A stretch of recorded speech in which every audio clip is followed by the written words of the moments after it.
We are now going to take you to Prime Minister Scott Morrison, who gave this speech in Tumbayumby a short time ago. Who loves the Central Coast and the hunter. I know Nell McGill does. I know Nell McGill does. I know Brooke Vitnell does, coming from a mining family. I know Lucy Wicks does, who has been such a trooper for the Central Coast over such a long period of time. Lucy Wicks. Where's Katrina? Katrina Walk. Katrina, thank you for what you've done as a nurse in our country, in your community. Thank you for standing with us as our Liberal candidate there in Newcastle. We are so proud of what you've been doing, and I'm so pleased you're on my team along with Nell and Brooke and Lucy and the whole team. And of course, where's Michael? Here he is. Welcome, Michael. Michael is someone, like the bloke's just sitting a few over here, the General, who has risen to the peak of his profession. To the peak of his profession. If my left arm starts feeling a bit wobbly, I know where I'm going. I'm going to see Michael Fennelly. He is someone who served his entire life dedicated to the service of others.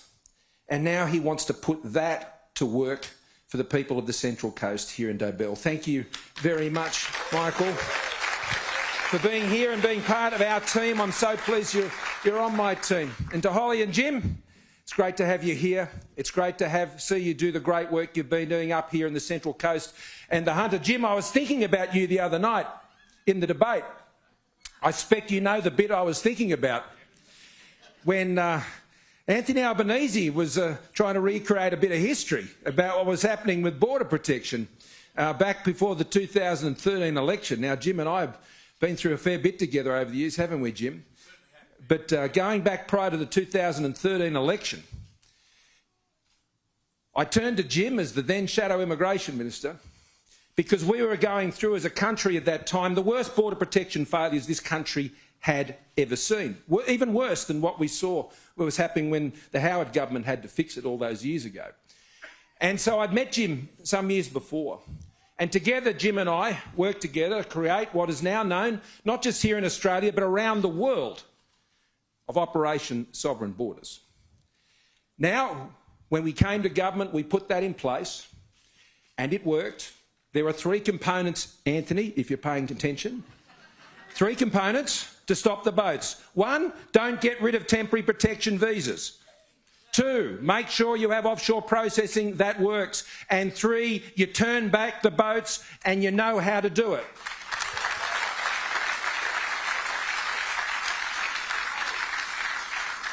See, prior to that election, we worked hard on our plans, didn't we, Jim? We worked hard on our plans in national security. We worked hard on our plans on border security. We knew what to do. And when people asked us about our plans before that election, I could explain them. I could tell you the A to the Z of our policies. I could explain the plans that I was responsible for, as could our colleagues, as we went to that election. And we were successful at that election, and we did stop the boats, and we did turn our economy around, and we did get rid of the carbon tax, and we did all the things that we said we were going to do, and we're still doing them, most importantly. That's what we're doing. But since the last election, Australia has known the toughest times that we have seen since the Second World War and the Great Depression. None of us, I think, at the time of the last election could have imagined the trials that not only Australia would face, but indeed the whole world would face. And here in Australia, as you would have heard in the video before I came out here, there were the added trials of fires, of floods, of cyclones. Here in New South Wales, we even had terrible mice plagues. It has been an extraordinarily tough last 3 years, and particularly the last 2 years. But you know, all the way through that period of time, if you cast your mind back to the last election, Australians made a choice at that last election.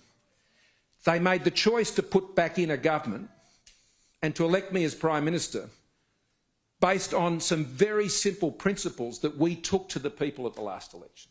That we wanted Australians to keep more of what they earn. That we wanted Australians who are having a go to get a go.